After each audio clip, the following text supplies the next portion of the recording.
पन्ने वापस मत खोलो। पृथ्वीराज की भूलों वाले पन्ने वापस मत खोलो और सूल बिछे आंगन में हरगिज अंधे होकर मत चलो। अरे धूल चटा दो गिद्धों को जो घर में घुसकर घात करे, धूल चटा दो गिद्धों को जो घर में घुसकर घात करे, और जीभ काट लो पिल्लों की जो देशद्रोह की बात करे। और जीभ काट लो पिल्लों की जो देशद्रोह की बात करे। इस देश में सबसे अधिक दर्द तब होता है, अब सोचिए एक लड़का जो देश के लिए बलिदान देने को तैयार है, और अगर इसी देश से कोई JNU यूनिवर्सिटी में खड़ा होकर नारा लगाता है कि भारत तेरे टुकड़े होंगे, तो क्या बीतती होगी। हमारे ही देश का अगर कोई हमारे ही देश की बुराई करे तो कितना तकलीफ होता है। कुछ लोगों ने तो यहाँ तक कहा कि हम वंदे मातरम नहीं गाएंगे। ये क्या है? कहना है कि वंदे मातरम के गायन पर जो प्रतिबंध लगाते हैं, आतंकवाद में भारत माँ को डायन तक कह जाते हैं, पत्थरबाजों के हाथों में पत्थर वही थमाते हैं और छेद उसी में कर जाते हैं जिस थाली में खाते हैं। मैं आप सभी को यही एक संदेश दूंगा, परिस्थितियां कितनी भी खिलाफ हो, लेकिन कभी हमें अपने देश के प्रति देशद्रोह नहीं करना चाहिए, चाहे कैसी भी परिस्थितियां हो। कहना है कि बिना मौसम हृदय कोकिल से भी कूजा नहीं जाता, जहां अनुराग पलता हो वहां दूजा नहीं जाता। विभीषण राम जी के भक्त थे यह जानते सब हैं, मगर जो राष्ट्रद्रोही हो उसे पूजा नहीं जाता। तो एक संदेश कि जब तक ये भारत आजाद नहीं होगा हम चैन से सोएंगे नहीं। हमें आजाद करने के लिए उन्होंने कितना परिश्रम किया, उन्होंने कितना त्याग किया, हम इस बात को कभी भूल नहीं सकते। उनके त्याग से, उनके परिश्रम से, उनके बलिदान से सीख लेकर के हमें अपने वर्तमान को इतना अच्छा बना लेना है कि हमारा आने वाला भविष्य सर्वोत्तम हो। बस यही रीजन है,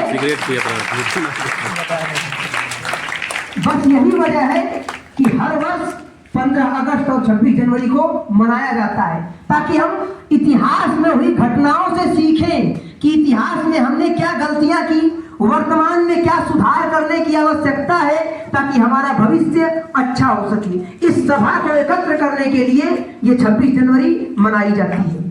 आपको मैं बता दूं कि इस देश को आजाद करने के लिए बहुत लोगों ने त्याग और बलिदान दिए हैं। ठंडियों का मौसम होता है, हम लोग तो अपने घरों में सो जाते हैं, लेकिन हम ही लोगों के गांव से, हम ही लोगों के देश से कितने ऐसे सैनिक होते हैं जो ठंडियों में ग्लेशियर की जमती हुई बर्फ में रातों रात खड़े होकर के ड्यूटी करते हैं। उन्हें भी ठंड लगती है, लेकिन उनके हृदय में एक बलिदान की भावना होती है कि हम अपने मातृभूमि के लिए अपने सर को कटा देंगे, लेकिन अपने भारतवर्ष का सर कभी झुकने नहीं। कहना है कि सैनिक अपने प्राण गंवाकर देश बड़ा कर जाता है, बलिदानों की बुनियादों पर राष्ट्र खड़ा कर जाता है, और जिनको मां के बलिदानी बेटों से प्यार नहीं होगा उन्हें तिरंगे को लहराने का अधिकार नहीं होगा, उन्हें तिरंगे को लहराने का अधिकार नहीं होगा। मैं आप सबको बता दूं कि इस देश, इस समाज के लिए इतना लोगों ने बलिदान दिया है कि जितना उनकी प्रशंसा की जाए वो कम ही पड़ेगी।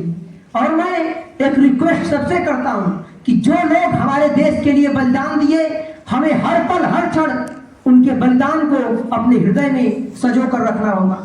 भगत सिंह जब फांसी पर चढ़ने वाले होते हैं तो उनकी मां उनसे पूछती है कि अरे बेटा तू क्यों ऐसा काम कर रहा है, मेरे लिए कितना बड़ा दुर्भाग्य होगा कि मेरा जवान बेटा मेरे सामने मरे। भगत सिंह मुस्कुरा के जवाब देते हैं कि मां, शादी तो हर कोई करेगा, दुल्हन तो सबकी आएगी, लेकिन जो मेरी दुल्हन होगी वो आजादी होगी। उन्होंने कसम खाई थी, लक्ष्य विजय होता है, लाशों का व्यापार नहीं। रण का लक्ष्य विजय होता है, लाशों का व्यापार नहीं। और गीदड़ के बदले सिंहों की कुर्बानी स्वीकार नहीं। बूंदाबांदी ये नहीं कि 2-4 तुम मारो 2-4 हम मारे, नहीं। बूंदाबांदी नहीं चाहिए, ओलों की बरसात करो। और अगर चले सीमा पर गोली, गोलों की बरसात करो। अगर चले सीमा पर गोली, गोलों की बरसात करो। घोर तबाही का हो मंजर, घोर तबाही का हो मंजर। अब झुंडों के झुंड चाहिए और एक सिंह की कुर्बानी पर 100 गिद्धों के मुंड चाहिए। आप सभी को बहुत बहुत धन्यवाद। एक बार सब लोग बोलेंगे भारत माता की, भारत माता की, भारत माता की। वंदे वंदे वंदे। इसी के साथ मैं अपनी वाणी को विराम देता। तो भगत सिंह अपने मां से क्या कहते हैं कि मत रो मां, मत रो मां, तू है भगत सिंह की मां। मत रो मां, तू है भगत सिंह की मां। मरकर भी लाल तेरा मरेगा नहीं, मरकर भी लाल तेरा मरेगा नहीं। और घोड़ी चढ़ के तो लाते हैं दुल्हन सभी, हंस के हर कोई फांसी चढ़ेगा नहीं, हंस के हर कोई फांसी चढ़ेगा नहीं।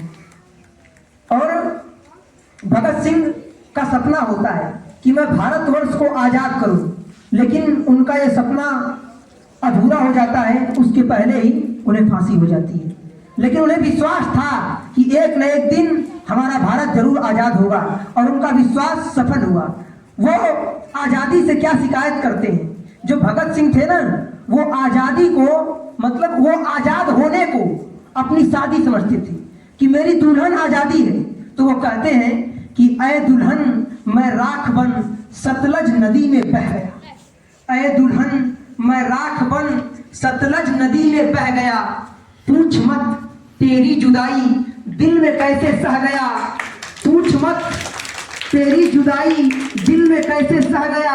है शहादत की खुशी, है शहादत की खुशी, पर जाते जाते गम भी है। हाय आजादी तेरा घूंघट उठाना रह गया। तो हम सभी को अपने आप को योग्य बनाना होगा।